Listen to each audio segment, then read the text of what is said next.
My request was flatly denied. It'd be fine if it's the storage shed. I screamed inside, "Don't make a fool of me." Our house is fairly spacious, and if the rooms were tidied up, there would be no problem having my father live with us. Truly, my husband holds feelings for me and my family that are less than that of a pet. Well then, I will sincerely clean up the storage shed and renovate it. Even the storage shed can be used just like a regular room if it's cleaned up. There's meaning in living with my father now. Aaron was like, "There's no way I'm doing such a thing. Why do I have to renovate for your father?" I recalled the major renovation we did to make sure my mother-in-law, who visits sometimes, would not have trouble staying over, even installing a bathroom and toilet, just like a hotel. I won't rely on such a demon-like man anymore. I made a decision. My name is Vivian Westhill, 52 years old. I help with the company my husband runs. My son, Matthew, has left home, and it's just the two of us living together. My mother-in-law sometimes comes over, but since her house is nearby, she doesn't live with us. How I met my husband goes back almost 30 years. I hate to say it myself, but I was famous for being good-looking in my hometown. My mother passed away in a traffic accident when I was in middle school, and I was living, helping each other out, with my father. Although I was invited out by many men, they were nothing but a hindrance to me. I had a dream of becoming an accountant, and I was working hard towards that. Despite this, I did have a boyfriend. I had a boyfriend of the same age, and we would secretly call each other and go out to eat after part-time. Though I was popular, I had no intention of dating anyone else, and never did. The only people I could let my guard down with were him and my father. He alone appreciated not my appearance but my seriousness and true strength, among other aspects of my personality and way of thinking. I think we would have become a couple even if I wasn't same appearance. That was the kind of relationship we had. However, one day everything changed. When I returned home, an unfamiliar family of 3 was in my house. Seeing me, my father made a troubled face. I must have been more surprised. An unknown family introduced themselves like, "We are the Westhills." Hearing the name Westhill made it click. A famous rich family in town. I wondered why they were in my house. "Welcome home, Vivian. Mr. Westhill here wants to take you as his wife."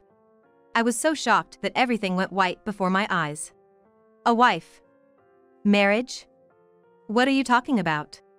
I had never seen these 3 before. Everyone knows they hold significant influence in town as a wealthy family. Yet, the talk of me becoming a bride was unbelievable. "Nice to meet you, Vivian.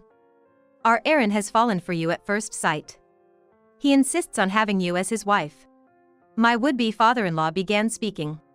Though it felt unreal being talked about like that, they didn't disappear no matter how many times I blinked.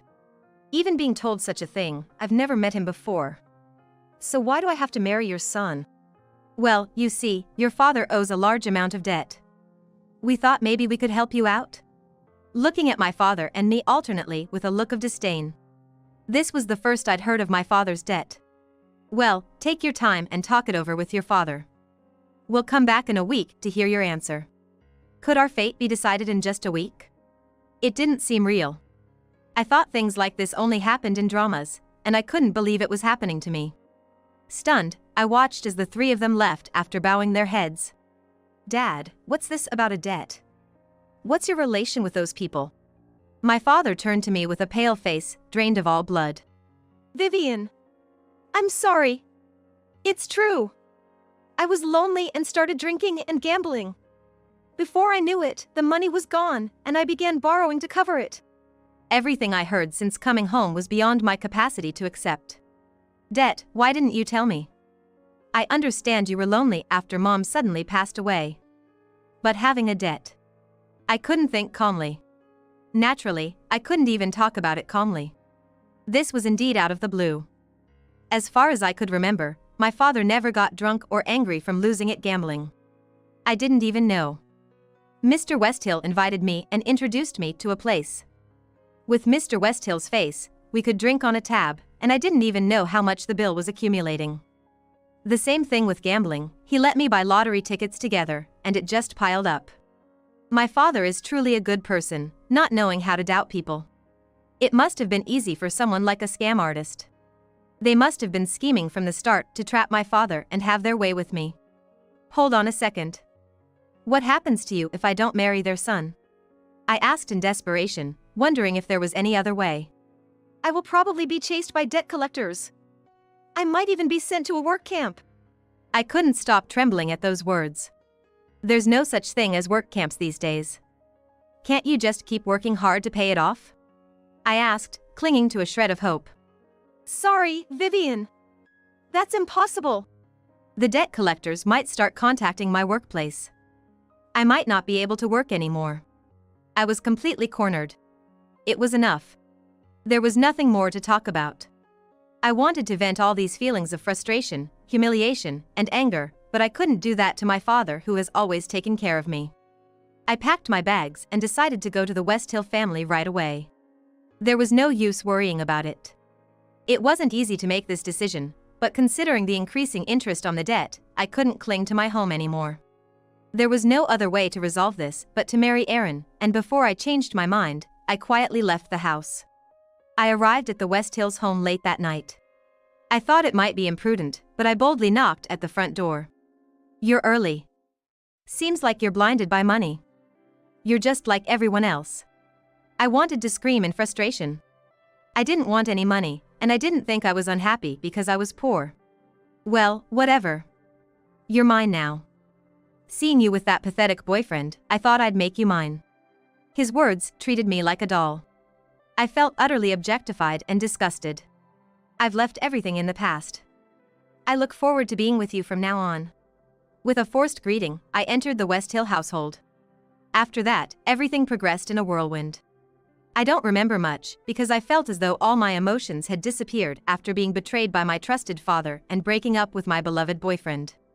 It seemed like a grand wedding with a local famous person, and many people came to celebrate. All I remember from the wedding is the haggard look of my father, who had not been gone for very long since I left home. Seeing that made all my resentment towards my father vanish. So, accepting this as my fate, I decided to change my outlook and enjoy my married life. But that was the beginning of hell. Of course, I had to do all the housework and was made to help with the family business. I worked from morning till night. Add to that the pressure of having children, and my mental state was taking a toll. My mother-in-law constantly nagged and was like, haven't done the big cleaning yet? Not just unable to have kids, but this too? My husband, who was kind at first, now didn't care, showing an indifferent attitude. It certainly was not the sweet married life I had imagined. You're completely useless. A woman from the club would be better. Just quietly do your job and chores. I was treated like a housemaid. Soon I was pregnant, but even with severe morning sickness, they were not sympathetic. You're getting fat. Just do your chores and work properly. I don't know why I married you. I had given up on being acknowledged in this home. No matter what I did, a wife from a poor family would never be seen as more than a servant. It was frustrating, but for the sake of my unborn child, I had to endure. Then I gave birth. With the birth of a boy, my husband, who now had an heir, hardly ever came home. When he did return, he reeked of strong perfume and alcohol. He must have been at clubs. However, I was mostly occupied with raising my child, so his absence was rather a relief. My son, Matthew, grew up healthily and was easy to raise. My mother-in-law continued to annoy, saying Aaron would have done better, but I preferred Matthew not turning into such a worthless man. And my kind-hearted Matthew wanted to become a doctor. When he left for university, I felt a void in my heart. To fill that void, I decided to dedicate myself more to my work. Around that time, my father-in-law who had treated me as a human being passed away. My mother-in-law moved to a condo near the downtown area that my father-in-law owned. She came into my father-in-law's inheritance and is likely going to enjoy her time with friends. On the other hand, with the loss of my father-in-law, who always supported me and cared for me like my own father, I began to miss my father and started contacting him. Taking advantage of my husband's indifference, I started to talk to my father just like old times. Though it was difficult to speak without making my father feel guilty, one day he looked serious. When I asked what was wrong, he said in a resigned tone as if nothing could be done, that he was diagnosed with malignant lymphoma and was given 6 months to live. I was utterly shocked. No way, Dad. That can't be. You're so lively, it's impossible that you only have half a year left. Just when we could finally be like a father and daughter again. I can't bear the thought of never seeing you again. But my father just smiled kindly and nodded. I don't want to leave my father alone. I will ask my husband to let him live with us in our spacious home.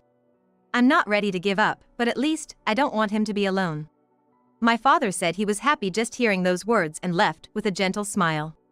For the first time since getting married, I decided to confront my husband. That night, as usual, he came home drunk, with the smell of perfume. Seeing me awake and waiting for him, he looked startled. What's the matter? Don't tell me you want some affection? It seemed he hasn't changed his view on women being objects. I looked straight at my husband and said, Aaron, I have something important to talk about.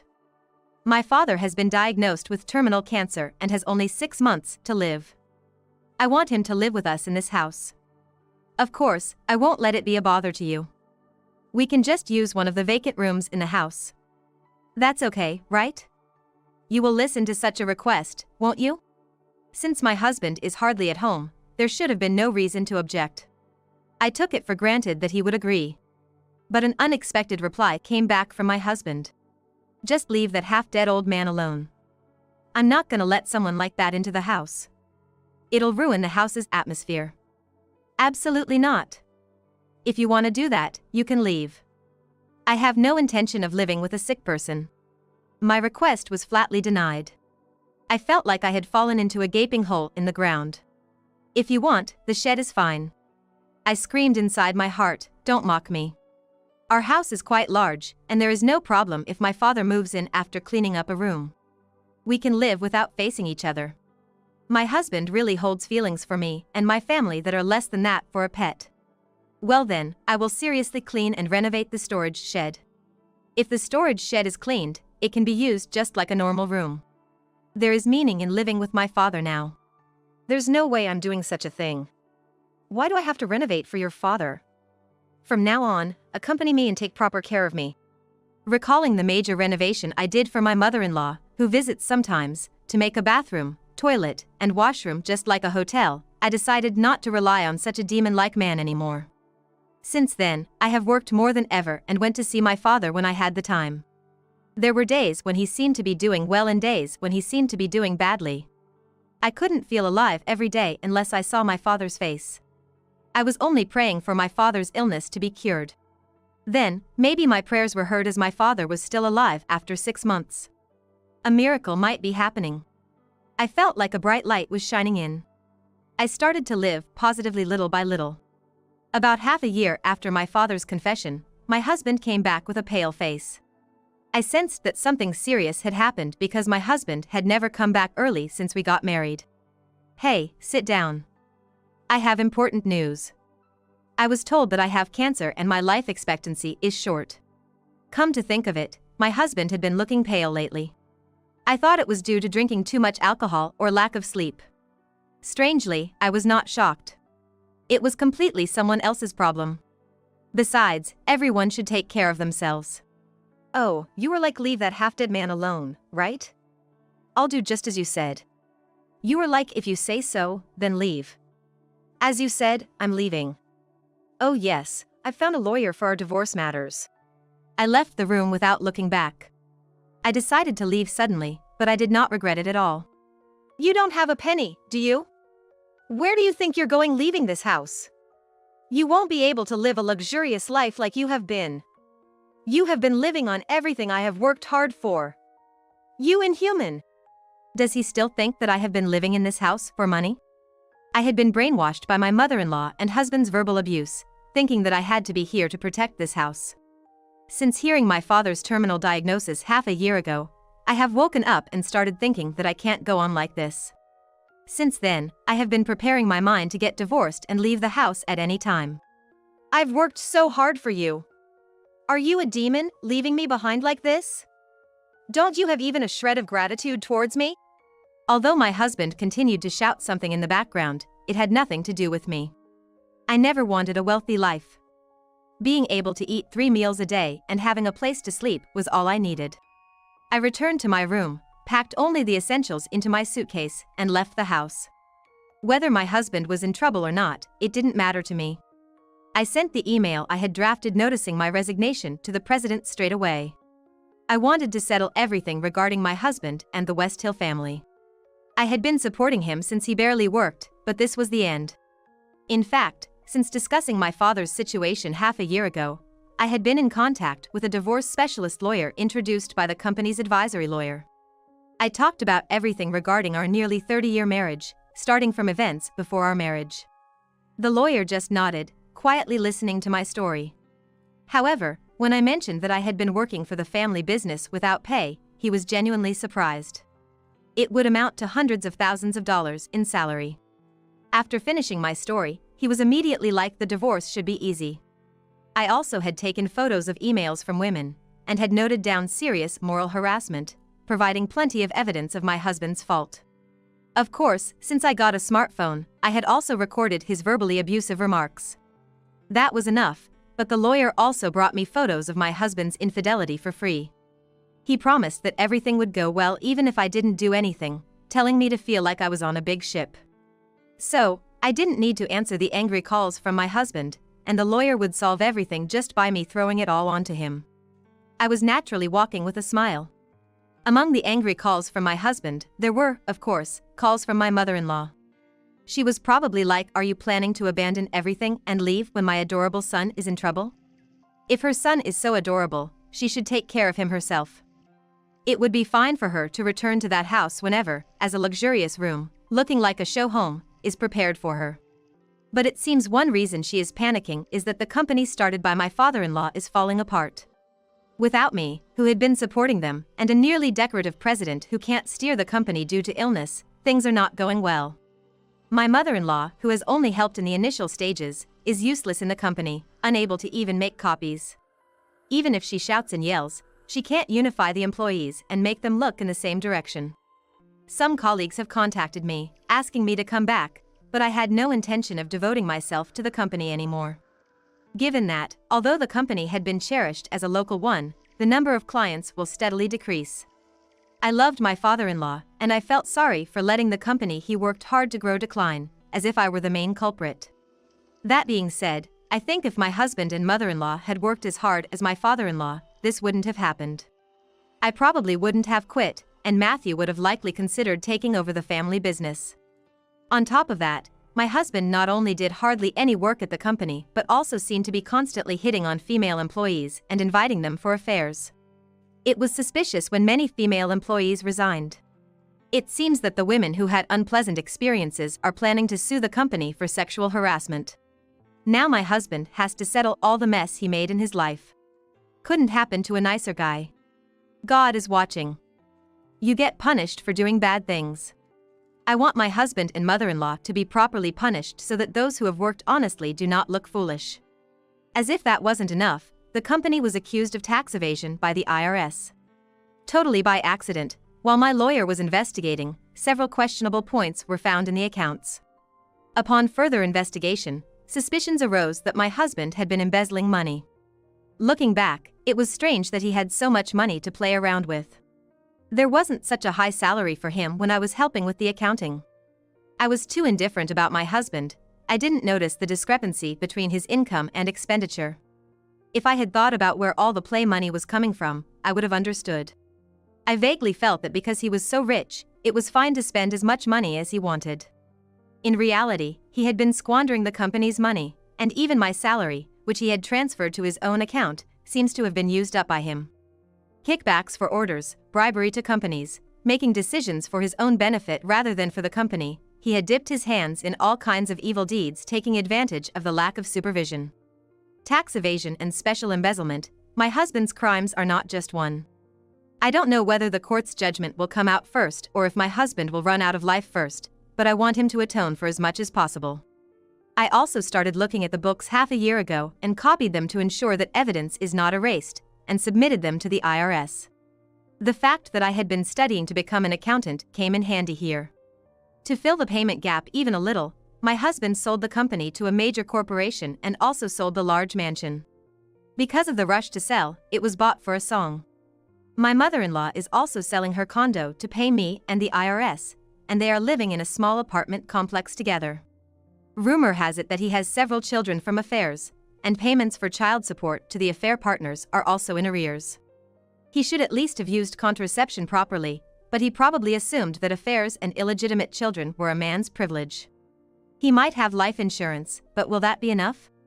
Even though my mother-in-law is elderly, she seems to have started working because she has to earn money for her son's medical and living expenses. Having looked down on others until now, it's probably quite hard to be seen with sympathy by those around now. The parent and child should reflect on their actions until the end.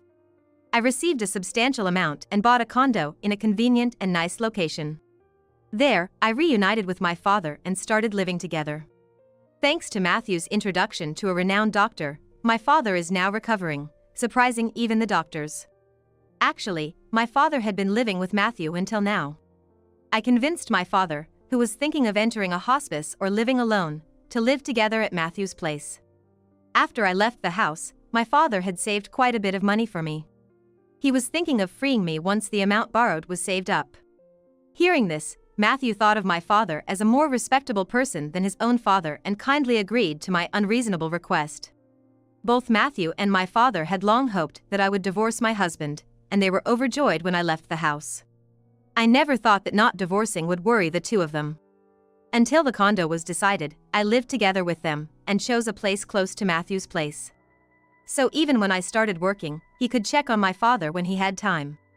My father is also trying to bridge the gap with his grandchild, talking about when I was small and about my mother. Matthew seems to be talking about his background a lot. I hope to build a good relationship like this. I started working at the law firm that helped me. I'm not an accountant, but having some experience is a strength, and I'm helping with corporate cases. With advice from other lawyers, I'm studying to get a tax accountant qualification. Age doesn't matter. And my husband was sentenced to actual imprisonment, now he's behind bars. There's no worry about not having money or food, so perhaps it's ironically a good thing. My mother-in-law forcibly moved into a relative's house. Having acted superior until now, she must be getting a taste of her own medicine. I was thanked around town for getting back at my mother-in-law, husband, and their company. I'm newly astonished at the number of people harassed with power and sexual harassment transactions. I was worried that some people might have lost their jobs due to the company being acquired, but it seems to have worked out somehow. I feel everything is moving in a good direction, and I'm savoring the happiness. Thinking that alone was enough, I returned from work to find my father and a man at home. Welcome back, Vivian. I brought someone who wants to meet you today. Do you remember? It was my ex-boyfriend, the only person I truly loved.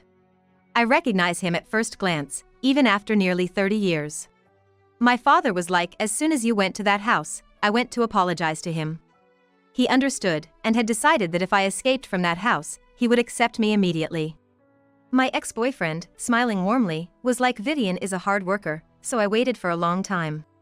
Matthew also knew about my ex-boyfriend, and it seems the three men were watching over me. I'm planning to live with these three men I truly love from the bottom of my heart.